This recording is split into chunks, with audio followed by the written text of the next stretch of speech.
This is Hannibal here from thehannibaltv.com, and today I have Chris Masters joining us, former WWE star. I believe he was also in TNA for a little bit, and now he is heading to the National Wrestling Alliance / United Wrestling Network for his debut this Tuesday night. How are you doing today, sir? I'm all right, Hannibal. Thanks for having me on. I kind of went into it a little bit with you before the show. I had a show this weekend that unfortunately got canceled, and the Los Angeles Lakers lost last night, so it's been a tough go at it over the last day. But overall, I'm all right. At least it looks like it's a nice day out there. It's already getting cold here in Canada, so be happy that you're in California there in the sun.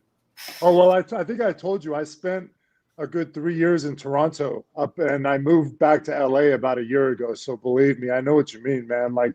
And I wasn't used to the season. So it was especially hard for me being up there and, just having to shovel snow and all that stuff. I was just dying to wear shorts and flip-flops again is what it came down to.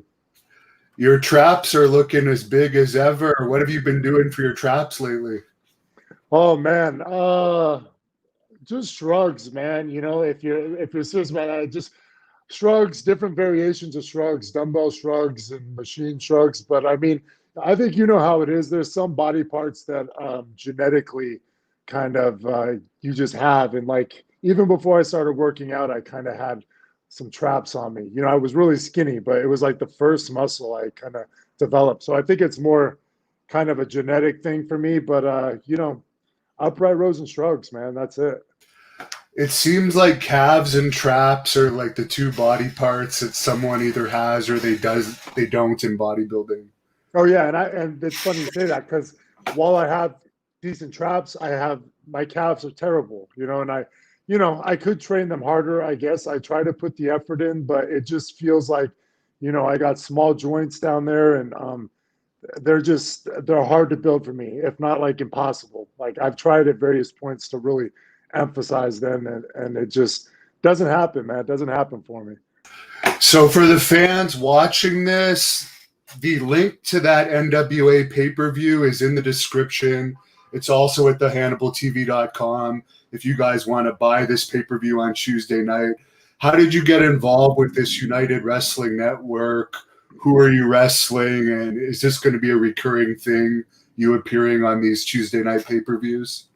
Well, how I was reached out to was through a guy I think you know fairly well now, being Rick Bassman, and then obviously Dave Marquez. I'm from Los Angeles, so those guys were obviously been prominent figures in professional wrestling since I broke into it, pretty much. Rick Bassman broke me into wrestling, essentially, with Ultimate Pro Wrestling. And then, Dave Marquez, he's just been doing his thing here forever, man. So, it's kind of was a perfect fit type thing. And so they reached out to me. And as far as who I'm wrestling Block the Hate, Fred Rozier. And as far as multiple appearances, I mean, why not? I mean, I kind of felt like this was a good opportunity because it gives me, I haven't been on any real like national or international platforms in a while. Like I had, like you were alluded to, the Cup of Coffee in Impact Wrestling, which was cool. But, it's been a while. And, so I still, for me, it's a nice chance to be on a platform and show people that, haven't been able to see me in a while that I can still go. And, hopefully for many appearances. I mean, it makes it convenient because I'm local here in Los Angeles, so I don't think it's too far from here. So definitely something I'm sure that we can revisit a few times. I think Marquez agreed to do. I think he's got some kind of deal where he's doing like 50 or over 50 shows. So I'm sure I'll fit in there somehow. Yeah, from what I understand, they've agreed to do this for a year. So I'd love to see you in there more. They definitely need more star power and more guys that look like wrestlers, which you definitely still have the look. Michael Allen has a question on here. I never heard about this, but was there an accident where Stevie Richards got his face busted in a match with you or something? Yeah, that was my debut match on Raw. I used at the time I was using a Polish hammer. And there's a huge backstory to this. I got really sick on my debut of night on Raw, like from something I ate the night prior, and I had the worst food poisoning you could imagine. Like I couldn't hold down a drop of liquids, and I was just throwing up and other things pretty much all day. So then, fast forward to the match, I just wasn't feeling great, obviously going into the match, and then I just made a mistake, and he was firing up on me, and then he went to hit the ropes, and I was selling his blows, but then I turned to give him a Polish hammer, kind of blind. But, you kind of never imagine that you're going to miscue it to that extent. And, it's supposed to come across the chest, upper chest area, but instead it came right across his face, man. Broke his nose, broke his eye bone here, orbital bone. And it was traumatizing, man. I felt terrible and he was upset. Yeah, it was not a smooth start, to say the least. Well, accidents happen. Wrestling with Wrestling wants to know the story about you saving your mother from a home intruder. Oh my gosh. Well, I'll give you the kind of the condensed story of that because it's a long, detailed thing that I've had to tell many times. Like I even came up with different versions of it, like long, medium form, and whatnot. But essentially, what it was is one of her neighbors, who I think was tripping on like meth or something like that, locked himself into her apartment with her in it.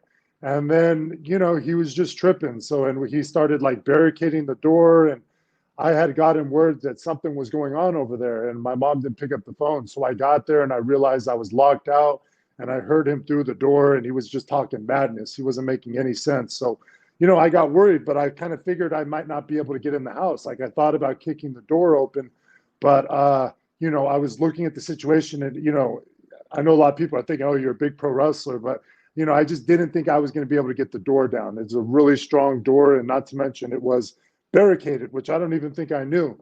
But eventually, fast forward, the police got there, and he was not opening the door for them. And then an officer started trying to kick the door down, like I had mentioned, and he had big boots on and everything, and he couldn't get the door down. So then they got the battering ram, couple strikes with the battering ram, and they finally get it open. And then we realize it was barricaded, right? Because it broke on the hinges. But now what happens is he starts a fire in there, and the fire starts catching real quick, and smoke comes burrowing out the door. So all the officers start backing up because they can't proceed. It's just it's too much. And but I'm irrational because it's my mom, so I'm kind of like, what the hell are they doing in my head? So then I'm like, screw it. They put me to perimeter, and then I kind of get into action. I turn on the hose and they break the window where the fire is, and I put the hose through the window. I don't even know what I was thinking. I was just thinking that maybe it was still small enough where that would help.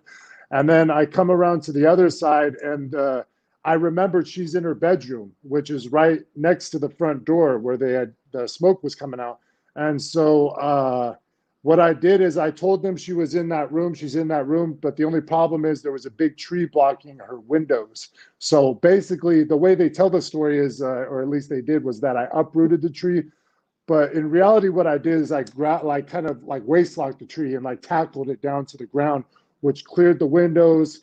There were two windows. They broke the first one, no sign of her. Then they break the second one, and then boom, she pops up, and I'm super like, you know what I mean? I just get right up, I pull her out of the window, and I carry her to safety, and then they eventually end up apprehending him. So that's the shortest way I could possibly tell that story, by the way. So that was about the gist of it. Wow, that's a crazy story. I'm glad it turned out all right. Yeah. You mentioned you trained at UPW with Rick Bassman. A lot of famous wrestlers came from there. It was a development territory at one point in time. Who were some of the guys you were training with during your time there? Well, so when I first started with UPW, I was 16 years old. And I actually started right at probably the same day, coincidentally, as John Cena.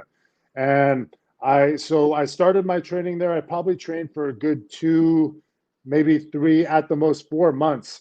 And it was with, I think Cena is the most notable one, because I don't know how much you know about some of the other guys. There was a guy named Bad Boy Basil there too. He actually got signed with Cena, but then he tragically ended up overdosing before he actually made it to WWE. So that was unfortunate. But yeah, and for me, so yeah, we kind of started right around the same time together. But what happened with me is I was trying to execute a leapfrog over a guy named Andrew Bernardsky, who, like some of your viewers might know, he was on the program. He played Leatherface. I mean, he's been on various stuff. Really big dude and impressive guy. But basically, I didn't clear a leapfrog, and so I kind of took one of those rough landing ones. Like when you kind of bump somebody on a leapfrog, and I came down on my ankle like real bad. And I thought it was just hurt, not injured. So I continued to go to wrestling practice for a few weeks, but man, it was not getting better. And then eventually I went to see a doctor and found out it was fractured and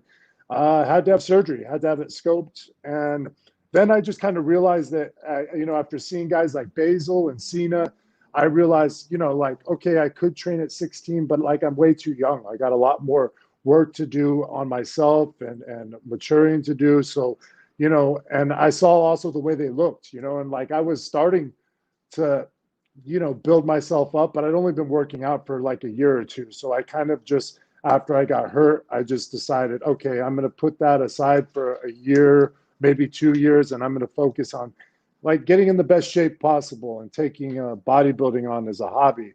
And so I just focused on that. And then, I eventually returned when I was 19 to training, or maybe even 18, actually, 18 and a half. So I had a good 2-year layoff from that point. Eric Tupelo tips you $4.99 and says, "What do you do now differently than in years past to prevent sports injuries?" Well, it's helped that I've had a girlfriend who's she's a physical therapist for the last few years, Canadian girl too, and she's made me real aware of different things that you have to do in order to prepare yourself. Like we all know to stretch, stretching is always important, but like even when I'm working out, just making sure that I thoroughly warm up my rotator cuffs, being aware of my feet and my ankles, and making sure that I'm putting work into the mobility of my ankles. And sometimes it's easy to overlook certain aspects of your body. You just go into the gym and you train your big muscles, or you stretch out a little bit and then you go wrestle. But if you're really meticulous and make sure that you kind of prepare everything, head to toe as much as possible. I mean, that seems like the best recipe to kind of avoid injuries. At least it's been working through the last few years for me. There's been a few fan questions already about you training with Warrior and RVD, and people also want to know if you're still friends with RVD. No, I was not there for RVD and the Ultimate Warrior's training. It's funny that they had asked that. I did see some of the clips, and from what I understand, they didn't do much that day, really. It was more just kind of ceremonial than anything. But yeah, RVD and me are still friends. We're not, I mean, I would say he was one of my kind of few like friends, like in terms of like not just being a wrestling friend, but like he used to live local to me. So I used to see him a lot more, and I considered him one like a friend rather than just a wrestling friend. But he's in Vegas now. I mean, we just separate lives. I mean, you know how it is as you get older. I mean, you lose touch with people. Some people you talk to every once in a while, and it just is what it is. But it's always nice when I see him. Like whenever I see him, like the way we, and this is how it kind of is with any of your true friends. And I think you'll probably agree with this. Like with your true friends, even if you don't talk for a long time, kind of when you do talk to them again, you pick up right where you left off, type of thing. And there's a lot of nice catching up to do and stuff like that. So, yeah. And as far as the Warrior, what was it like being around him? Yeah, that was a trip, man. I mean, NWE in Spain. So, and just to, point this out too, like just so everybody knows, like Ultimate Warrior was my first favorite wrestler. I mean, he basically got me watching wrestling. Like if you're around our age group, Hannibal, or for at least most wrestling fans, you were either as a kid and going into your teenage years, you were either a Hogan guy or a Warrior guy for the most part. But Where he was a loud dude, you know what I mean? I didn't necessarily take to him when I was with him in Spain, but I think a lot of that was just brought on by all the negativity that I had heard about him from, I'd already had a WWE run at that point.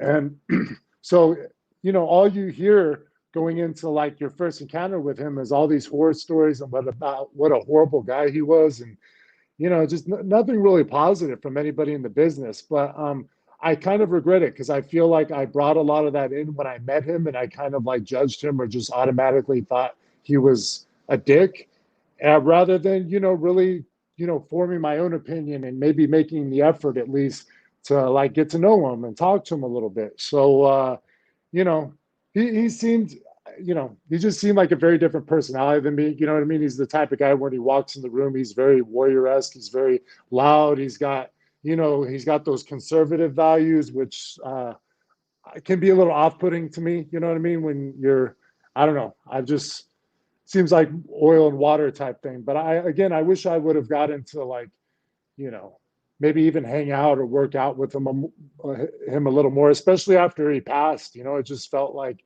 bad. It was like, I got to be around him, but I never really, I should have told him. I should have just went to him and told him like, hey, you were my guy growing up. You inspired me to watch wrestling. You know what I mean? And just give him their props. I think there's a lot of guys who would probably say that same thing about guys they've looked up to in the business or guys that they've watched. Like you kind of want to give those people their just due. Crypto Spasm tipped you $50. He says you're a legend, best physique of your era. Vince should have put the strap on you. Any truth that Pat Patterson wanted to use a strap on you? I'm only saying that because he tipped you $50. Yeah, it was. Well, what was his question again? He was saying he basically just complimented you and said he feels you should have had a championship run. Yeah, but there was an article that came out recently, and it was Bruce Pritchard, and he was doing the Something to Wrestle, and they were addressing me because they were doing a show about Unforgiven 2005, and it's just unfortunate because I had my personal demons at that point that kind of got in the way. Like I was in line you could tell that Vince was going back and forth about possibly grooming me or putting me in a world title spot. But, I think I might have done things to lose faith in them. And then even with the Intercontinental title was the same thing. They had me slated to win it. It was in a 4-way like tornado match or something on Raw, but that's when they had caught wind of, I had demons in terms of prescription pill difficulties. And so, that kind of ruined that opportunity for me as well.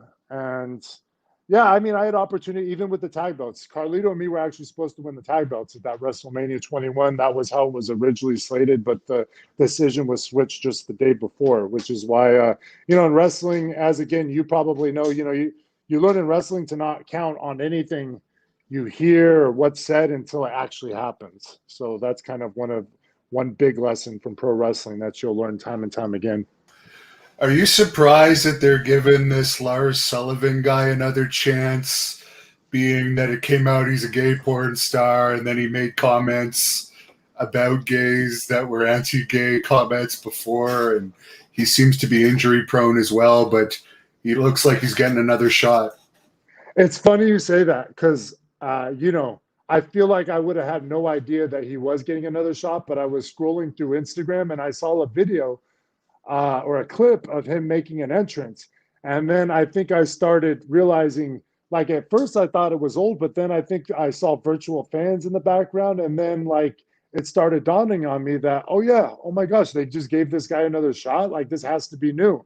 And then I think back, yeah, because I had heard about the story. I remember I was in Wisconsin or Iowa, and I was in the car with Jerry Lawler and Terry Runnels for an indie show, and that we had this big conversation about this guy, and yeah, and it was just shocking, man. I wouldn't have known outside of the fact that I just had been scrolling Instagram and saw him making an entrance, and I just thought to myself, "What the fuck?"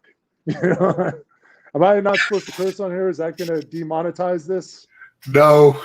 Okay. I just don't know if anyone's going to be able to take him seriously again, but I whatever. uh, I don't know either, man. That's a good question. It really is. Like I would have thought that no, he wouldn't have got another shot because that's some pretty damning stuff. It's not a good look, and think about it, man. If any kids Google this guy, I mean, what's going to come up, So but I don't, it's great he's getting another opportunity, but it's just, yeah, it's perplexing. Now, I understand that at one point, Bob Holly, who's had heat with a lot of people, including Rene Dupree, that we've talked with, I guess there was some incident with you and him, and he actually tried to get a match changed so he could Yeah. wrestle you and potentially rough Yeah. you up in the ring. Could you tell us about that? Yeah. So before I ever actually, like, I was signed with WWE, but I was in OVW. And when the TV tapings were close to Louisville, they would have us drive out to them. So, and Bob was already aware of me. He met me because he came down to OVW, and he was there for another classic mess up on my part where I didn't show up for a TV taping. And this was my first week in OVW, mind you. I went straight from the airport to the arena. I started going to practice pretty much from the day I got there. But, I was very green. I didn't know anything. And I looked at the TV sheet and I didn't see my name on there. So I just kind of figured, oh, maybe I'm not needed and I'll take this opportunity to pick up some stuff I need for the house, do some shopping and get settled in. But, obviously I got a huge promo cut on me by Danny Davis and Jim Cornette, a guy fairly well. And, and Bob Holly was there for that. So he didn't have a good taste in his mouth about me. It was just a bad move. But, I learned my lesson from it. But you fast forward to we were at a TV taping visiting, all of us and getting in the ring before the show, yada, yada, yada. And like I'm sure everybody else does that, shaking hands is a big thing in wrestling. It's a sign of respect, especially when you're a green guy and you're coming into the locker room and you got guys who've been there as long as Bob and JBL and all the veterans that were there in the time. I mean, like, let's face it. I mean, I grew up watching a lot of these guys. So the funny thing is I was more intimidated than anything else. I mean, I was only 20 years old at the time, and I'm thrust into, not guys that are from my class, but this is still all the guys, again, I grew up with. And Bob essentially just got mad because I walked into the locker room and he was having a conversation with three other guys. And, I didn't shake his hand when I saw him that day, because I saw him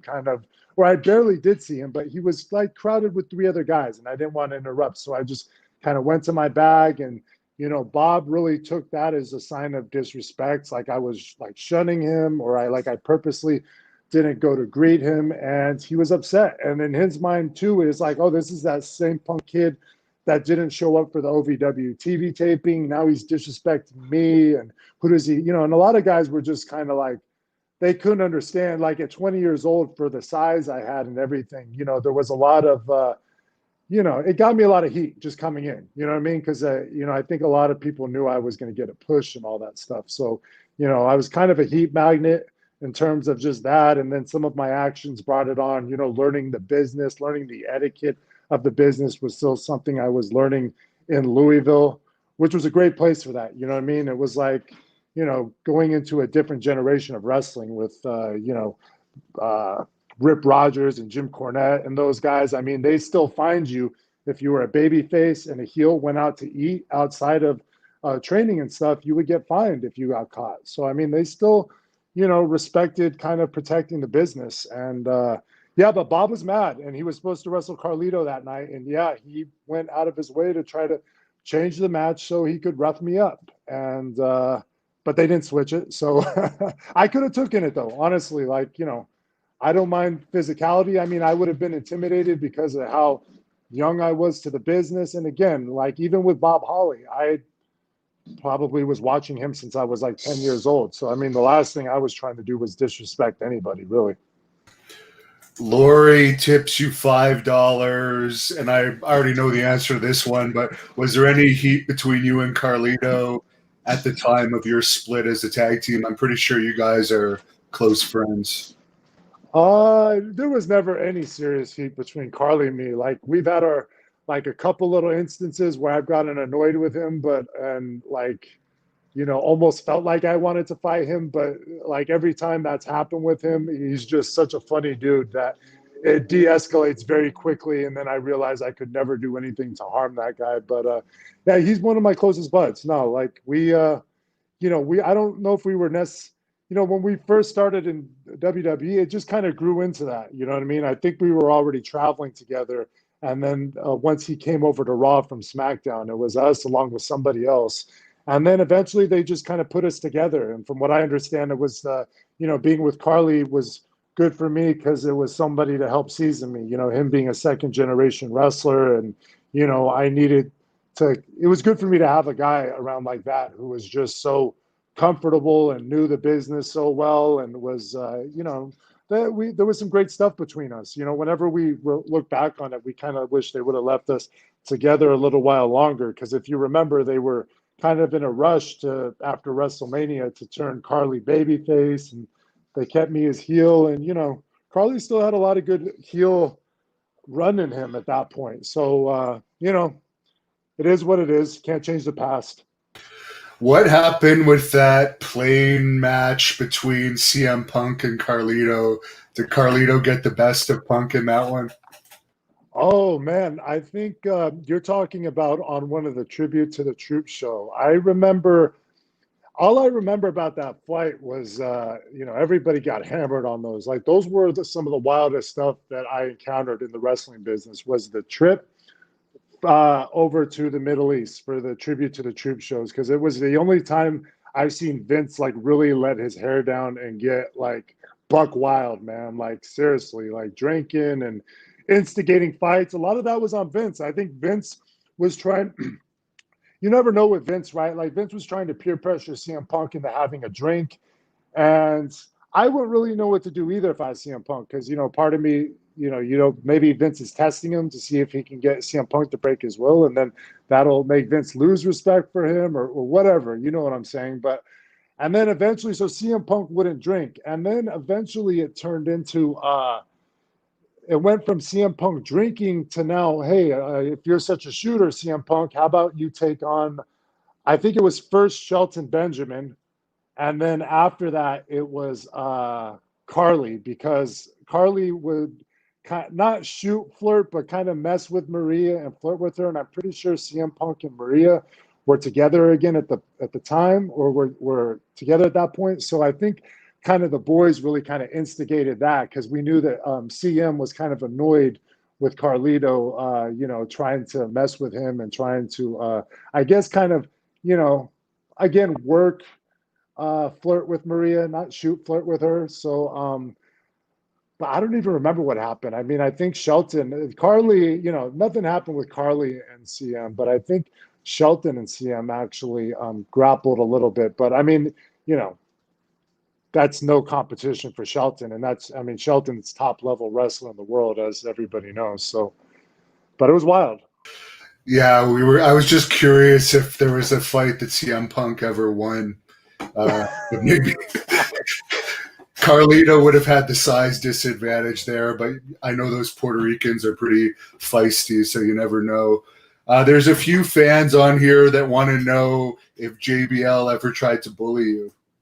Oh yeah. Oh yeah, big time. And coincidentally, we're talking about the Tribute to the Troop shows. So I was my first year going there. We went to Afghanistan, and they put us into different groups. Like whoever they decides going on the group goes, and then the whole group is separated into like 3 or 4 different groups.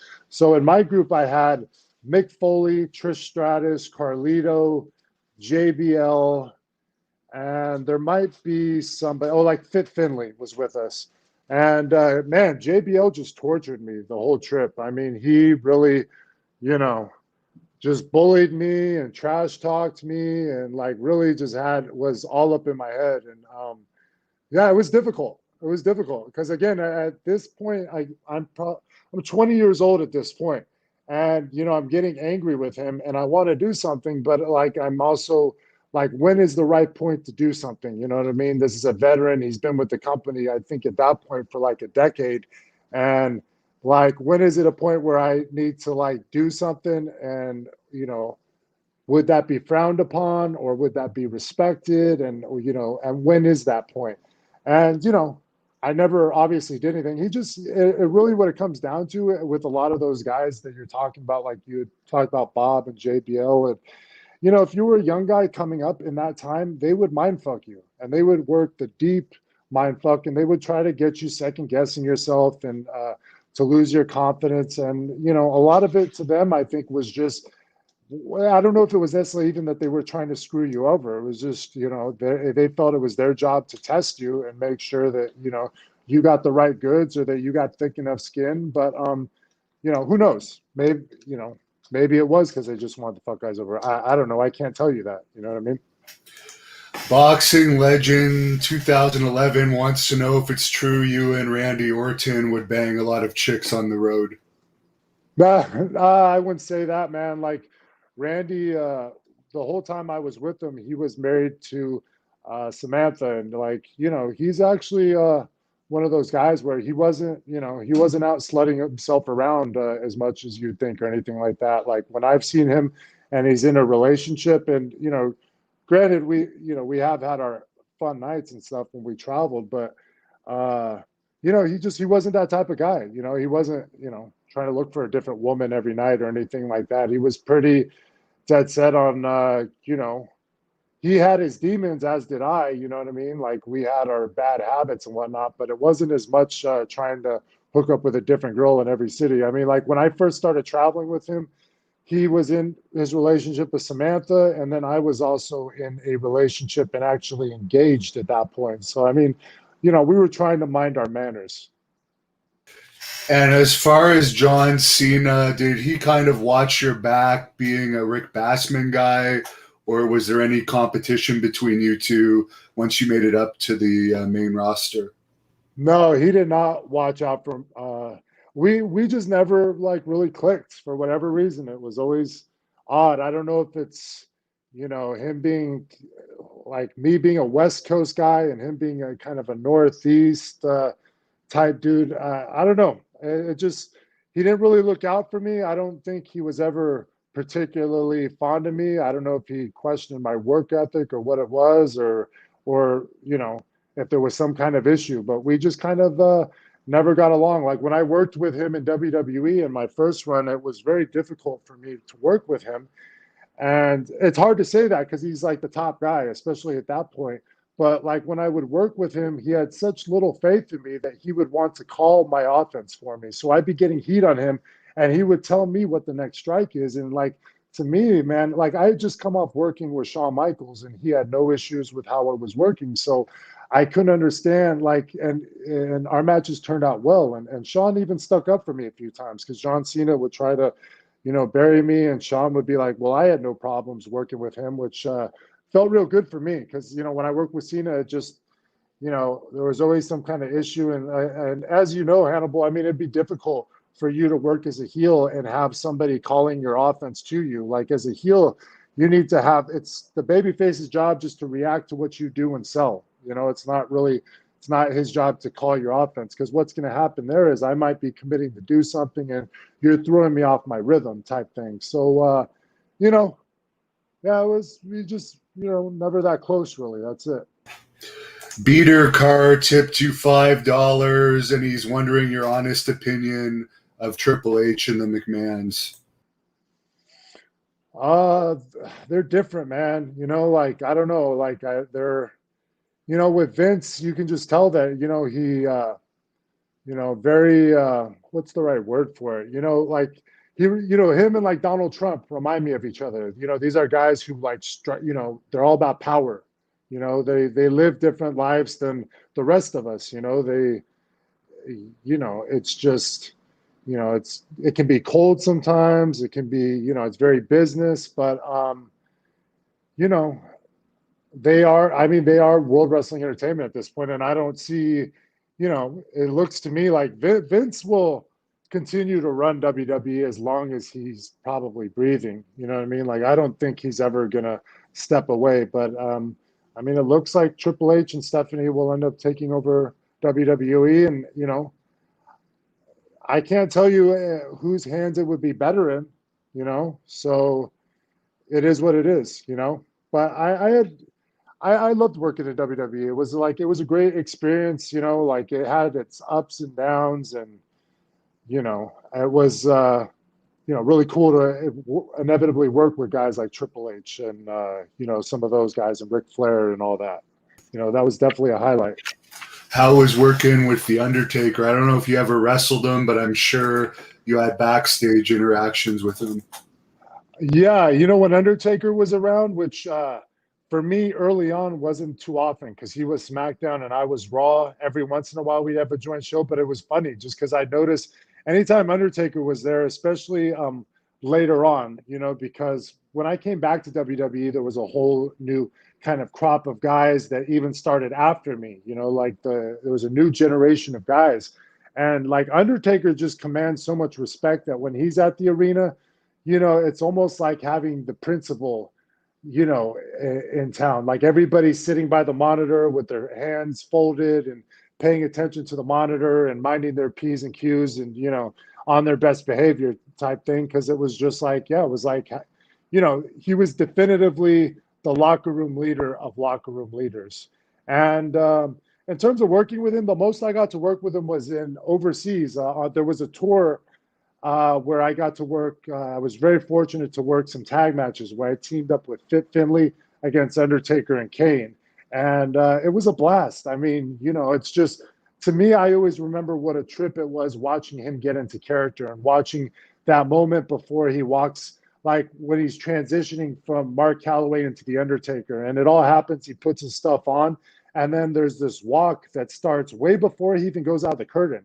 Like the walk doesn't start right when he walks out of the curtain. It starts like a good 10 feet before he walks out of the curtain. So he takes that time, he slows everything down. And then, by the time he gets to the curtain, I think he's already fully transitioned. And, there's a certain level of mystique to that, especially if you're, like lifelong wrestling fans, like I'm sure, mostly everybody who's probably watching today is, or if you're, old enough wrestling fan, that is.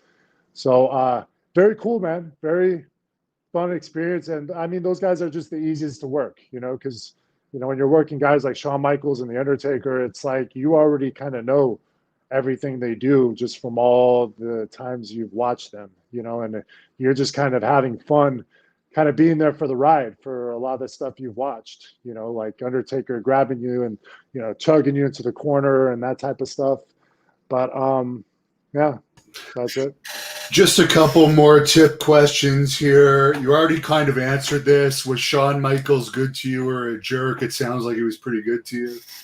Yeah, well, I met Shawn Michaels to me seems like he was two different people. You know what I mean? Like that Shawn Michaels that I grew up like idolizing and stuff. I mean, you hear the horror stories and it just sounds like, wow, you know what I mean? Like this guy was very difficult, and who knows what my relationship would have been with him in that point. But when he came back, he was just, to me, and I didn't know him personally before, although I wish I would have kind of asked around the Hunter and stuff, but he just seemed like a completely different guy, just in every aspect, and he was, I kind of established with him right from the get-go, like I kind of told you I wish I would have done with Warrior in terms of getting me to watch wrestling. I told Shawn right from the get-go, like, hey, man, I grew up like idolizing you. You were it for me. You were the guy, and I just wanted to get that out there so he knew that, where I was coming from with working with him and how it was like a dream come true. It was like getting, if you were, just your all-time hero, getting to work with them in the ring. I mean, you can imagine that's a really cool thing. And, I just knew I just didn't want to do anything to mess up that experience. And it ended up turning out okay. And yeah, Shawn was good to me. Like, and I'm very happy about that experience because that would have been obviously very disappointing to have somebody you thought so highly of, and they're not cool to you. And Crypto Spasm tips you $10, and he wants to know if John Cena is as strong as the Big Show and other wrestlers say. Well, yeah, that's one thing is legit about Cena. Like Cena is a mutant. Like he's one of those guys, man. Like even if you look at him, like on TV, I don't know if TV does him justice, but like when you're in person with him, he's got these wrists and these joints that are huge. Like this guy's just built differently. And then like in terms of his lifting, man, I mean, he's no joke. I mean, I'm sure you guys have seen some of the clips on Instagram and stuff. Like he's not. It's not a work with Cena. I mean, this guy legit does work hard. He's legit strong, and I mean, you have to be strong. Like when I see him lift up Big Show for the FU, like that's incredible. Even if Big Show's getting light for him, because I would imagine that I'm like, man, if I even with Big Show getting light for me, for him to be perched up on my shoulders and me have to turn him, I mean, that's an incredible feat right there. Like that can't be. Discounted by any means. So like, yeah, Cena is legit, like legit, 100% legit in terms of that. Another fan here tipped you $5. Says, what was Thanks. your favorite TNA match? Man, that's tough. I don't know, man. Like there wasn't that many great ones to speak of, really, like because the run wasn't that long. And most of the time, I mean, I was kind of, I was Eli Drake's dude. So I was out there cheerleading for him for the most part. So I think some of the most fun was actually some of those. The most fun I think I had was this skit we did. It wasn't a match, but it was a thing where we were building to the pay per view, I think. And again, your best friend, Hannibal, Jim Cornette, had suggested that I break a board over John Morrison's head. And this was a stiff board, man. And I was a little nervous. John's a good buddy of mine. And I was a little worried about, breaking that on his head and making sure that it had enough give because it would really have messed him up legit. But, the whole idea was for me to break the board over his head, and me and Eli just beat the crap out of him and go off air with that. And that was leading into one of the pay-per-views. And I don't know, I just remember that whole day and that specific segment being a lot of fun because the board broke perfectly on John's head, and it was amazing. I mean, it was funny that I questioned. I questioned the whole thing, and then when executed, it broke. There was, like wood broke everywhere, and it was just a really violent and fulfilling way to close the show. And last question here, another tip for you from Eric.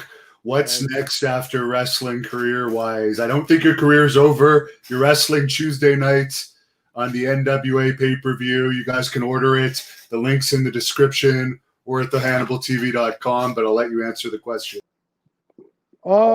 Good question. Yeah, I'm gonna wrestle as long as I can. I mean, I love it. I still love doing it. I still love traveling, and it's been unfortunate with the pandemic. There just hasn't been much wrestling this year. But of course, we got next week, United Wrestling Network. So, but in terms of me, I mean, I've just been trying to work on myself. See, I broke into wrestling again so young that I started working a job, I started working out, so I never even finished high school. So I mean, I'm working on my GED right now, just to get my education. Might as well. It's never too late, for anybody else who hasn't done it. Let me maybe motivate you, and I'm enjoying it too, by the way. And I'm just kind of looking. I do a Lakers Nation podcast for the LA Lakers, and Lakers Nation is a huge platform for the Los Angeles Lakers team. So for me, I'm just kind of looking at maybe if I can do something kind of almost in your world here in broadcasting, podcasting, whether it be sports, politics, anything like that. I love all these different forms of content we have nowadays. Like I've told you before, I love your network. I've been listening and watching your stuff for a while. I love what you do. You did kind of like some of the stuff you've done with Bruiser Brody has been amazing. Great content. I love like Howard Stern, stuff like that. There's so much good stuff nowadays. So I'm kind of looking at something like that. And, I did move back to Los Angeles. So, if Hollywood ever opens back up, I'd love to go on auditions for, commercial work, stunt work, whatever, anything, I'm open to anything like that. So, just trying to see what else is out there for me, because I am 37 now and, wrestling is here, but I don't know how much longer I have doing it. I got to start being realistic and seeing if there's other ways that I can make a living for myself. So In addition to, at least. Where can people follow you on social media if they want to look you up and subscribe to your podcast and stuff? On Twitter, I'm at Chris Adonis. Don't ask. I've kept that from Impact Wrestling because they verified me. So maybe it's time to change it if I can. And then on Instagram, it's Chris Masters 310. And then again, I do the post game show for Lakers Nation Official. So if you want to check that out, if you're a basketball person, I know there's a little crossover between basketball and wrestling, maybe. Oh, definitely. And to close this off, is there anything you want to say about this United Wrestling Network pay-per-view Tuesday night? I think it's only $7.99. People want to buy it. I have the link right in the description. Yeah, I mean, United Wrestling Network, I think it's hey, it's just awesome to have as much, variety in terms of wrestling, especially with what's happened this year. Like there is no wrestling outside of the big companies. So it's nice that Dave Marquez has been able to do this, give the wrestling fans something else to watch during the week that's maybe an alternative. And in terms of myself and Fred Rozier, I mean, what I think that's going to be a good contest. You got two guys we got chips on our shoulders, and we both have something to prove. We want to go out there and show that we're still viable and should be prominent in the wrestling scene. And so I would expect a good night of wrestling, action packed, and hopefully everybody can check it out.